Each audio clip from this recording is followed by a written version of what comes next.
Change करने लगे और मैं जी मानता हूँ कि आने वाले दिन में भी ऐसा वो ज्यादा एक्सपोज होंगे। जी, दिलीप।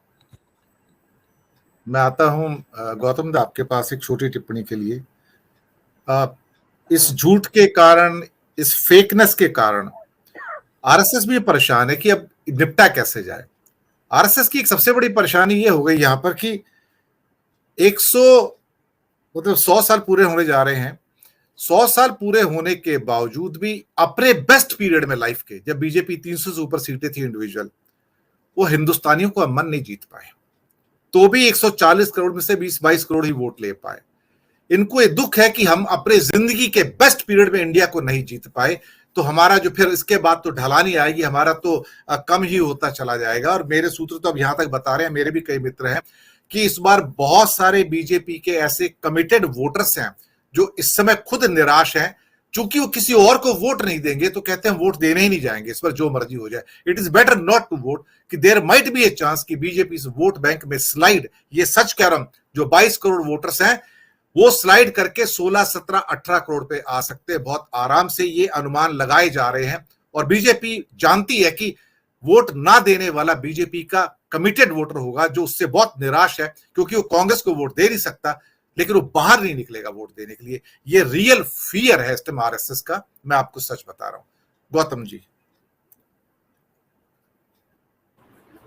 नहीं, बिल्कुल आपने सही कहा है। आजकल अगर आप सोशल मीडिया में मोदी जी का भाषण, दूरदर्शन का भाषण, पार्लियामेंट का भाषण, मन की बात अगर देखेंगे, उनका व्यूअरशिप आप जो सुनते हैं उसका धीरे धीरे बहुत ही कम होते जा रहा है। बहुत ही कम लोग आजकल देख रहे हैं कि उसको लग रहा है कि उनका भाषण में एक मोनोटोनी जिसको कहता है वो आ चुका है, बड़ा बोरिंग हो गया है। आजकल तो भाषण देने में लोग टीवी के चैनल स्विच कर देता है, दूसरी जगह पे चला जाता है, खेल के क्रिकेट देखने में शुरू करता है। तो इसलिए थोड़ा सा उसका एक, आप जिसको कहते हैं ना फटीग जिसको कहते हैं, लोग क्लांत हो चुके हैं सुनते सुनते एक ही बात, क्योंकि लोगों का जीवन में जो परिवर्तन होना था, जो वादा देके उन्होंने आया था, वो तो नहीं। वो समाज का गिने चुने एक वर्ग को, खास तौर पे जो उच्च वर्ग को, मैं जात के हिसाब से नहीं बोल रहा हूँ, जो अपना इनकम से ऊपर वर्ग में है, उनका तरफ ही उनका ध्यान है। सारे जो सरकारी कार्यक्रम होता है तो उनको कैसे खुश किया जाए। उनको अगर बैंक से लोन मिलता है, बैंक का लोन माफ हो जाता है। अगर लोन नहीं दे पाता है तो विदेश में जाने के लिए तैयारी कर देते हैं। अगर वो उसका बाकी सुविधा जो है, बड़ा बड़ा सड़क बना रहा है, बड़ा बड़ा उसमें टोल प्लाजा है, अब पूछिए गांव का लोगों का जगह उसमें होता है कि नहीं होता है। अब ट्रेन का आप बड़ा अट्रैक्टिव ट्रेन आपने बनाया वंदे भारत, उसका किराया आपको पता है। अभी भी बिहार में और बाकी जगह पे, बंगाल में कि मुंबई का आप सुबर्बन सर्विस देखिए, लोग तो झूलते झूलते जाते हैं। उनके क्यों नहीं ध्यान दिया? उन पे ध्यान नहीं है, क्योंकि वो पे जो आम जनता चढ़ते हैं उसके लिए ध्यान नहीं है। ध्यान है जो लोग पैसा खर्च कर पाते हैं, और पैसा जिसके पास।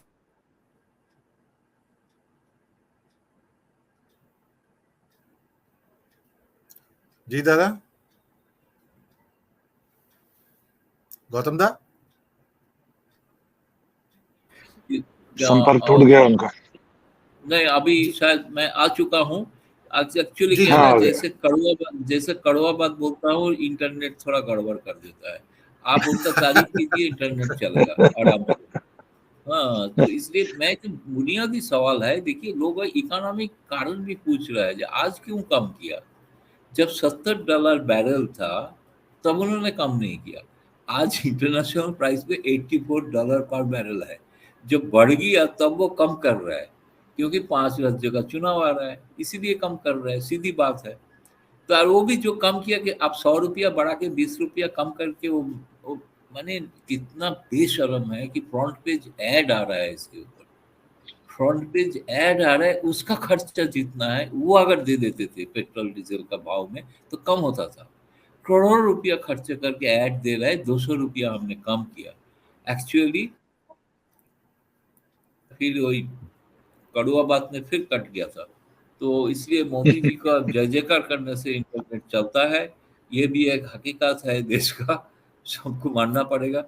तो इसलिए मैं उम्मीद करता हूँ काल सारे देश के लिए शायद ये इंडिया गठबंधन कोई नया वार्ता लेके आएंगे जिसमें लोगों में एक भरोसा होगा। लोग आजकल विरोधी दल का बात ही सुन रहे हैं, इसलिए उनका बात नहीं सुन रहा है, इसीलिए बड़ा वो घबरा हुआ है। मैं इसी से ही आपको खत्म करता हूँ आपका शुरुआत की, आपने सही पकड़ा कि वो घबरा गया है। और काल के बाद शायद क्या होगा, मुझे तो लग रहा है थोड़ा, एक तो G20 सिर पे है, उसमें बहुत सारे लोग नहीं आ रहा है, वो एक अलग चिंता है, क्या होगा नहीं होगा, कितना कामयाबी वो दिखाएंगे। अमेरिका आ रहा है, अमेरिका का अपना कंपल्शन है, वो आएगा ही यहाँ पे, वो तो नहीं, बाकी कितना आ पाएंगे, कैसे विश्व गुरु जीपिंग नहीं आ रहा बनेंगे, है शायद सर, इसके जीपिंग का लिए आने का तो नहीं चांस होगा। सिर्फ इससे 10% तो है। ज्यादा, हाँ, इससे ज्यादा लोग तो वो शास्त्री जी को देख रहे हैं जो मोदी से ज्यादा है। तो क्यों नहीं, जी अगर वो हिसाब किया जाए तो उनको तो प्रधानमंत्री प्रोजेक्ट कर सकता है आरएसएस बीजेपी ने, क्योंकि वो जो शास्त्री बाबा है ना, जो हिंदू राष्ट्र बोल के ओपनली को जो कार्यक्रम कर रहे हैं, मोदी जी लोग उसको ज्यादा सुनते हैं। तो इसलिए मेरा कहना है कि सीरियसली मोदी जी के लिए बहुत ही प्रॉब्लम है, 9 साल में हुआ है, एंटी इनकम्बेंसी है, मानना पड़ेगा। इस बार उन्होंने पहली बार मैं देख रहा हूँ 14-19 में उन्होंने एक एजेंडा तय किया था देश के लिए, राष्ट्रभक्ति का एजेंडा पुलवामा के कारण हुआ था। लेकिन इस बार ऐसे कोई एजेंडा नहीं है जो कहेंगे कि ये बीजेपी का एजेंडा। बाकी जो कार्यक्रम, रूटीन कार्यक्रम, सड़क उद्घाटन, पुल उद्घाटन, मंदिर उद्घाटन भी आजकल बड़ा मोनोटोनस हो गया। इतना मंदिर उद्घाटन कर रहे हैं, पूजा कर रहे हैं, पार्लियामेंट को मंदिर के रूप में उद्घाटन कर दिया। तो इसलिए वो बड़ा, मैंने कोई नया, इसको नया कुछ दिखाने का जो बात है, वो एजेंडा आजकल ऑपोजिशन ही सेट कर रहा है। जी ये इनके लिए सबसे बड़ा कमी, माने आपका कमियां आप मानेंगे तो मानेंगे, डेफिनेटली इसका तो इम्पैक्ट अगला चुनाव में पड़ेगा। दिन